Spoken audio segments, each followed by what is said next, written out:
you'll see today. The formations and maneuvers all have military applications and will help explain them so you can appreciate how your military trains and what they accomplish when tasked for action. Watch as the GEICO Skytypers approach from behind you in a low-level delta formation. There they are, over your shoulders, ladies and gentlemen. This highlights one of the most basic formations taught to all military pilots. The 6 aircraft act as one, allowing large numbers of aircraft to fly through the busy skies. The delta formation has the flight leader in the front, and on his wingmen and element flight leaders taking their positions on him. The GEICO Skytypers in the Delta Pass. As the aircraft perform today, I'd like to introduce the pilots to you. 600 horsepower, 9-cylinder radial engine, the Pratt & Whitney R1340. Notice the precision of the pilots as they constantly fight to maintain their position while the formation descends, returns, and accelerates and climbs, all while maintaining a clearance of only 1 foot wingtip to wingtip. The squadron now fights for altitude as they climb outbound, but wait, the flight is releasing as 2 members separate out from the delta formation to investigate or attack a bogey as they cross its show center.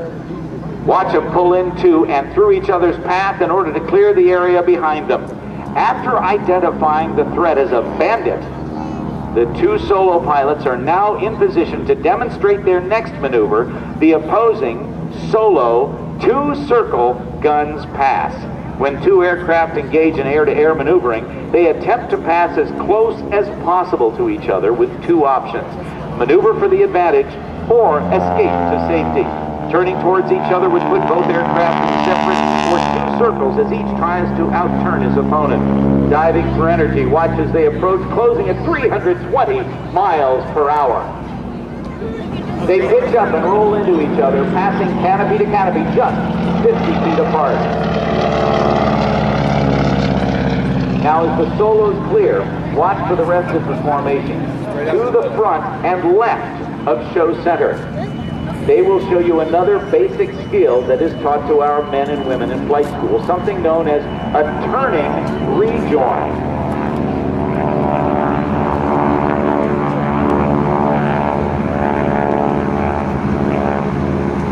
The solos doing their 2-circle guns pass. Now let's watch as we do this turning rejoin. When aircraft are separated for some reason, such as with individual takeoffs, they need to get back together or rejoin to continue the mission. One method is for the lead aircraft to start a turn and have the other aircraft join by adding power and putting their nose in front of the lead to fly a shorter distance. The pilots must know where each other is and how to maneuver to get their aircraft to get on board as quickly and as safely as possible. How about that? Putting it right back in the GEICO diamond formation. Let's put your hands together for the GEICO Skytypers.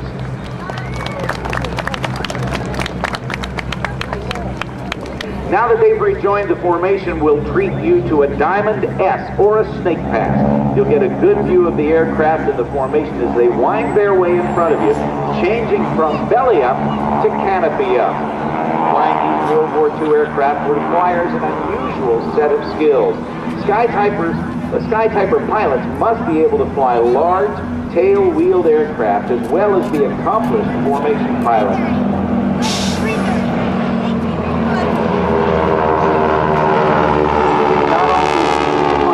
Right match, and the majority of the pilots here today are former Navy and Air Force pilots.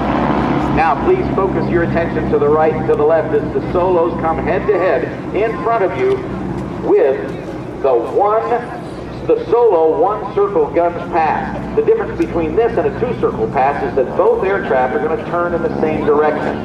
This type of air-to-air maneuvering engagement is used when one aircraft has superior maneuvering ability or to take advantage of a mistake.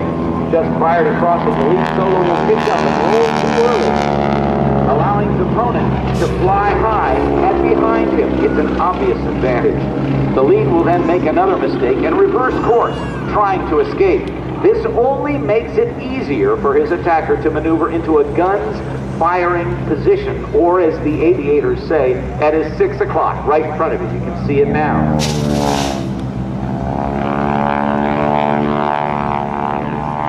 aircraft is now popping smoke, indicating that he has been the victim of a simulated shoot-down.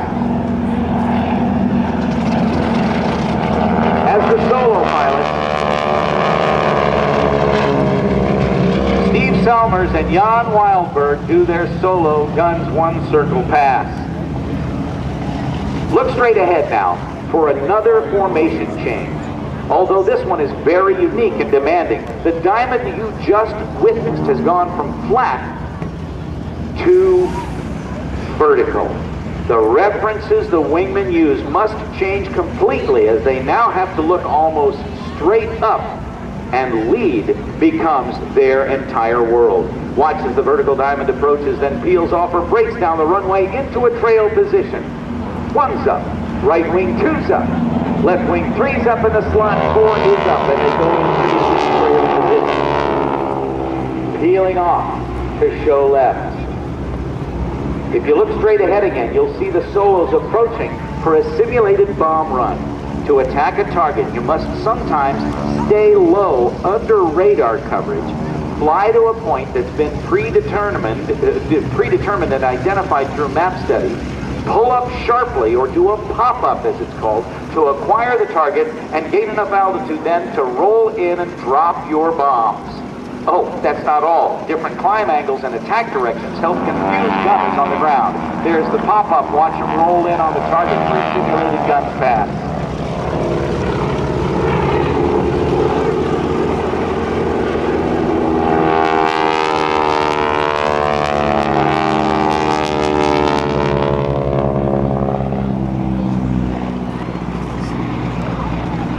The solos exit as a defensive team now, clearing their 6 o'clock or directly behind them and searching for the formation maneuver, either over an airport or over a ship.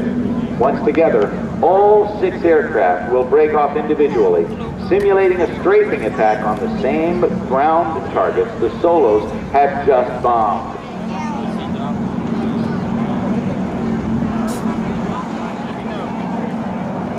There you see that beautiful echelon formation. This is so hard because each aircraft follows the one next to it, and if one airplane starts to wiggle a little bit, it'll turn into a whiplash for the number 6 aircraft. There's the break.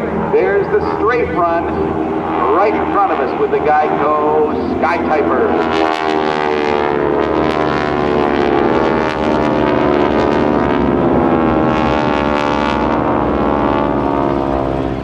The sound of that growl that you hear is the sound of the... If I told you that GEICO went from 1 million policy holders in 1964 to over 7 million in 2006 and became the 4th largest auto insurer in the U.S. in 2005. Well, ladies and gentlemen, saluting the men and women of our United States military, here come the GEICO Skytypers and the Fan Pass.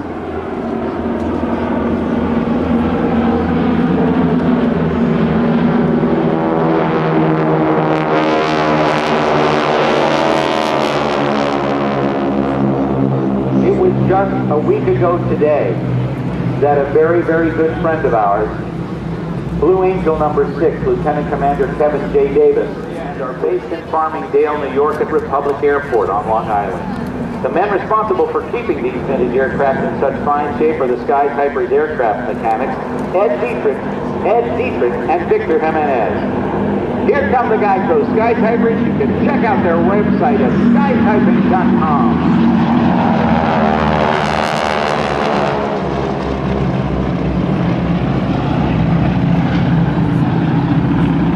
Please give another round of applause for Larry Arkin, Tom Daly, Rob Steo, Bob Johansson, Steve Selmers, and Jan Wildbergh, the GEICO Skytypers.